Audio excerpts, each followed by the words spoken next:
Can I ask you? Sure. Yeah? Yeah. Okay. So he occupied it, our parts, big parts of Ukraine, part of East and Crimea. So he occupied it on 2014. So during a lot of years, so I'm not speaking about just Biden, but those time was Obama, then President Obama, then President Trump, then President Biden, now the President Trump, and God bless, now President Trump will stop him. But during 2014, nobody stopped him.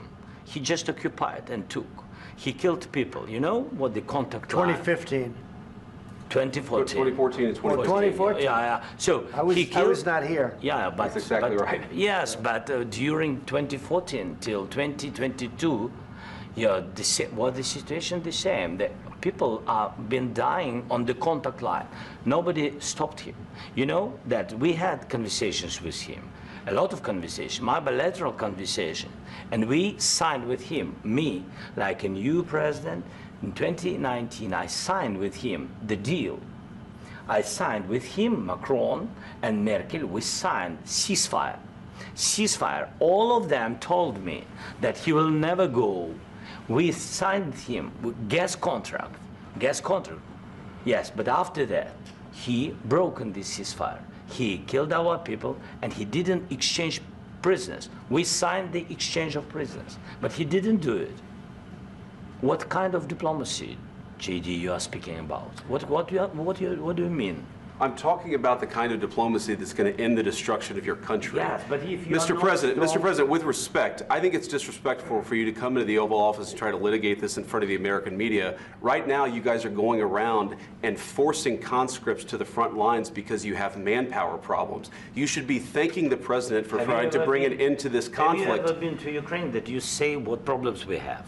I have been to. Count once. I've actually watched and seen the stories, and I know what happens is you bring them on a propaganda tour, Mr. President. Do you disagree that you've had problems bringing people into your military? And do you think that it's respectful to come to the Oval Office of the United States of America and attack the administration that is trying to prevent the destruction of your country? A lot of questions. Let's start from the beginning. Sure. First of all, during the war, everybody has problems, even you, but you have nice ocean and don't feel now, but you will feel it in the future. God bless. You don't know that. God bless. God bless. You will not have a war. Don't tell us what we're going to feel.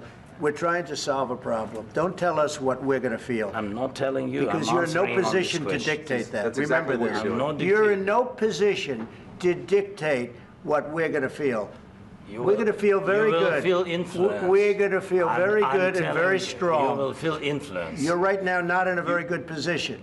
You've allowed yourself to be in a very bad position, and he happens to be right about it. From the very beginning of the war. You're not in a good position. You don't have the cards right now. With us, you start having cards. But right now, you don't. You're playing cards. You're playing cards. You're gambling with the lives of millions of people. You're gambling with World War III. You're gambling with World War III. And what you're doing is very disrespectful to the country, this country. That's back to you. Far more than a lot of people said they should have. Have you said thank you once? This entire meeting? No, in this entire meeting, have you said thank you? You went to Pennsylvania and campaigned for the opposition in October. Offer some words of appreciation for the United States of America and the president who's trying to save your country. Please, you think that if you will speak very loudly about the war, you can... He's not speaking loudly. He's not speaking loudly. Your country's in big trouble. Can I Wait a minute. No. You've done a lot of talking. Your country is in big trouble. I know. You're not winning. You're not winning this. You have a damn good chance of coming out okay because of us. Mr. President, we are staying in our country, staying strong from the very beginning of the war. We've been alone, and we are thankful. I said thanks you haven't in been this alone. cabinet, you and haven't not been only alone. in this cabinet. We gave you, through this stupid president, $350 billion.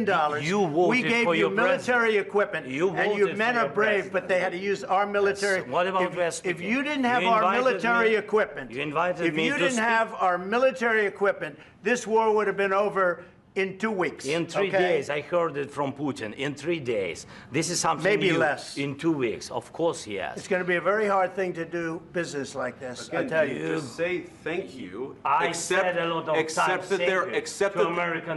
that there are disagreements, and let's go litigate those disagreements rather than trying to fight it out in the American media when you're wrong.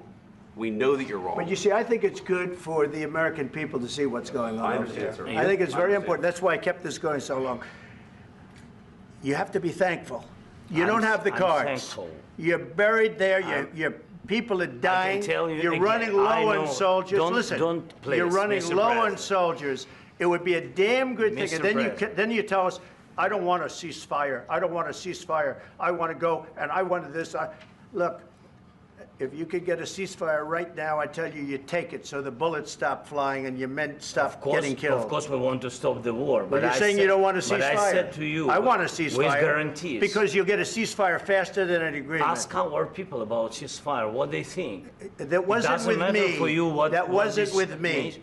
That was with a guy named Biden, who was not a smart person. That was with Obama. It was your president. Excuse me. That was with Obama, who gave you sheets, and I gave you javelins. Yes. I gave you the javelins to take out all those tanks.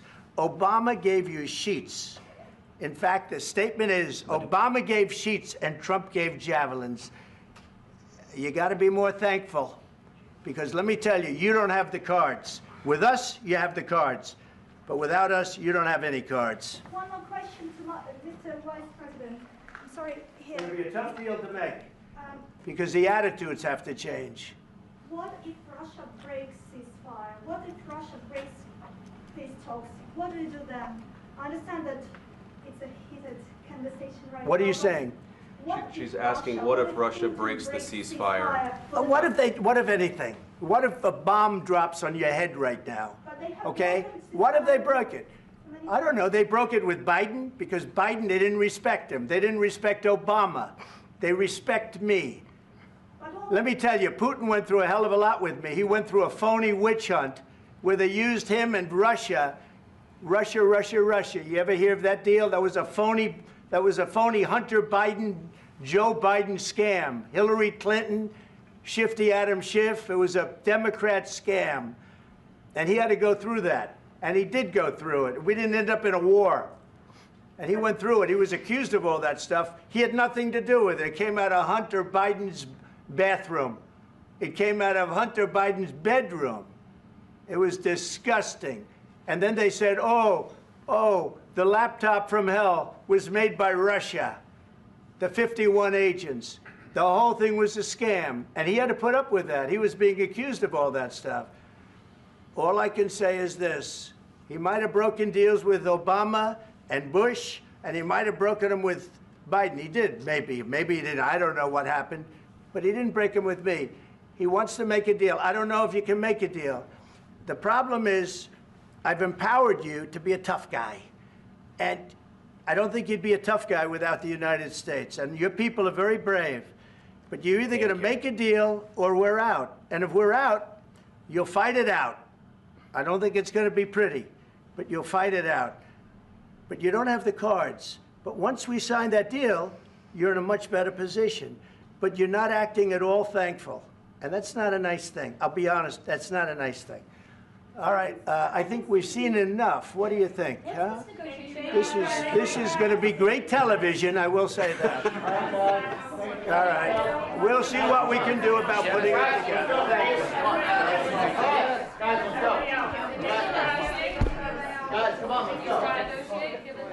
We'll see. I don't know. All right, guys. Guys, come on. Wait. Hey, come on.